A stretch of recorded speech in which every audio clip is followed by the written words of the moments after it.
नमस्कार। प्रस्तुत है आज का चिंतन।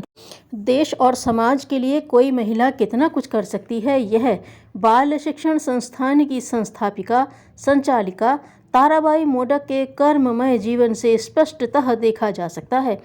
उच्च पद पर रहकर सुविधा युक्त संपन्न जीवन यापन करने की जगह त्याग, सेवा और कर्म पथ का अनुसरण करने की उदात्तता ने उन्हें उच्च मानवीय महिमामय पद पर प्रतिष्ठित कर दिया।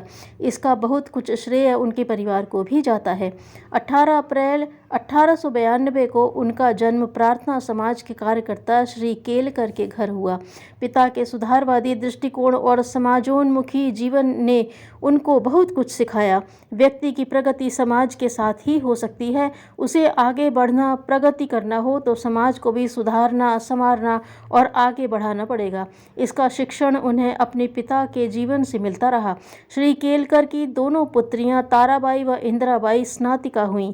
लड़कियों की इस स्तर की शिक्षा उन दिनों असाधारण बात थी। बालिकाओं को पढ़ाना लगभग अपराध स्तर का समझा जाता था। यदि उनके पिता इन्हीं मूढ़ मान्यताओं में उलझे रहते तो भारत को ताराबाई जैसी समाज सेविका कहाँ से मिल पाती। सांसारिक सुख की अपेक्षा सेवा का सुख कई गुना श्रेष्ठ और शाश्वत होता है। शिक्षा पूरी करने के उपरांत उनका विवाह हो गया, किंतु पति विवाह के 2 वर्ष बाद ही चल बसे। भरी जवानी में विधवा हो जाने का यह क्रूर आघात उन्हें यह बोध करा गया कि सांसारिक सुख कभी भी छिन सकते हैं। वह अधिकाधिक जीवनोद्देश्य के प्रति समर्पित होती गई। सन 1920 में उन्हें Wharton female training college Rajkot की प्रथम भारतीय प्रिंसिपल होने का आमंत्रण मिला, जिसे उन्होंने स्वीकार कर लिया। इसी बीच गिजुभाई बधेका से उनका परिचय हुआ, जो भावनगर में बाल शिक्षा संबंधी गतिविधियां चला रहे थे। बाल उत्थान का यह कार्य देखकर उन्हें ऐसा लगा जैसे कि अब तक वह अपने उपयुक्त जिस सेवा कार्य की तलाश में थी वह पूरी हुई। बस फिर क्या था। उच्च पद, सम्मान और वेतन का मोह त्याग कर वह गिजुभाई की सहयोगिनी के रूप में काम करने लगी। अपनी इस योजना को जब पहली बार ताराबाई ने गांधी जी के सामने रखा तो गांधी जी को बड़ी प्रसन्नता हुई, पर साथ ही उन्हें शंका भी थी कि यह अकेली महिला यह सब कैसे कर सकेगी। इसके लिए आवश्यक साधन भी तो चाहिए, कहाँ से जुटेंगे यह सब। वे पूछ बैठे, ताराबेन, इस शिक्षण के लिए साधना भी तो चाहिए, कहाँ से आएंगे। ताराबाई ने कहा, बापू आप इसकी चिंता न करें, यह सब कुछ मैं जुटा लूँगी।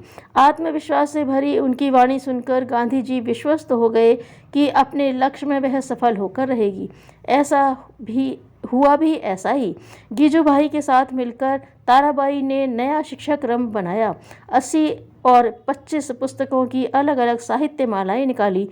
उनके अंतर्गत प्रशिक्षित हुए शिक्षकों ने गुजरात में अनेक बाल मंदिर स्थापित किए। बालकों की यह अभिनव शिक्षण पद्धति प्रचलित प्रणाली से कहीं अधिक समग्र, उपयोगी और सरल सिद्ध हुई।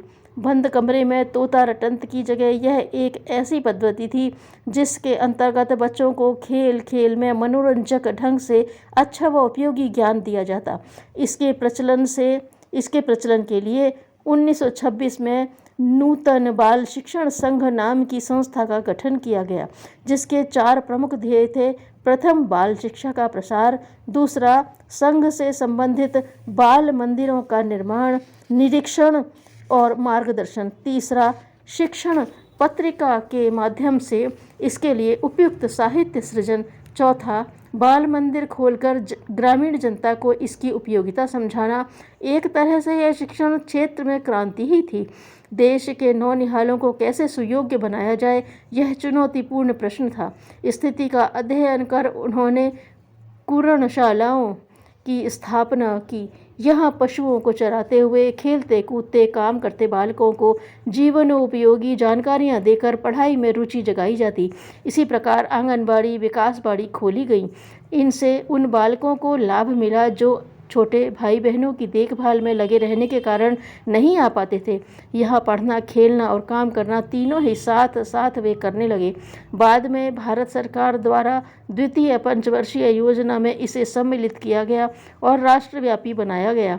सन 1936 में उन्होंने शिशु विहार नामक बाल मंदिर की शुरुआत की। इसके उपरांत उन्होंने अपना कार्यक्षेत्र महाराष्ट्र के कोसवाणा गांव को बनाया और वहां के किसान परिवार के बच्चों को पढ़ने के प्रति रुचि जगाई। कभी का अशिक्षित कोसवाण आज प्रशिक्षण केंद्र के रूप में विकसित हो चुका है। यहाँ के प्रशिक्षण केंद्र में अब तक हजारों की संख्या में कार्यकर्ता प्रशिक्षित हो चुके हैं।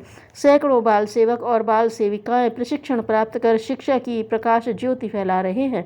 यह सब एक महिला की सेवा साधना की परिणति है, जिसने बीज की तरह अपने को गलाया और विशाल वटवृक्ष के रूप में विकसित किया, जिसकी छाया में अनेकों ने विश्रांति पाई। उन्हें जो सम्मान मिला वह उस स्थिति में कभी न मिलता यदि वह प्रिंसिपल अथवा अन्य पद को त्यागने का मोह न छोड़ पाती। 26 जनवरी 1972 को भारत सरकार ने बाल शिक्षा के क्षेत्र में उनकी महत्वपूर्ण सेवाओं के लिए पद्म विभूषण से अलंकृत किया। उन्हें गुजराती, मराठी, अंग्रेजी में अनेक विचारपूर्ण साहित्य तथा बाल साहित्य की रचना की। उनके द्वारा शुरू किया गया कार्य अभी पूरा नहीं हुआ है। इसे पूरा करने के लिए समाज नारी जाति से अनेक ताराबाई की मांग कर रहा है। क्या देने के लिए ख्याति लब्ध मातृशक्ति समाज हित में आत्मदान हेतु तत्पर हो सकेगी। यदि यह संभव हो सका तो वह दिन दूर नहीं जब भारत के बालकों में से तिलक, वल्लभ भाई पटेल, गोखले की नई पीढ़ी उभरती दिखाई पड़ने लगेगी। विद्या धन बांटने से बढ़ता है। धन्यवाद।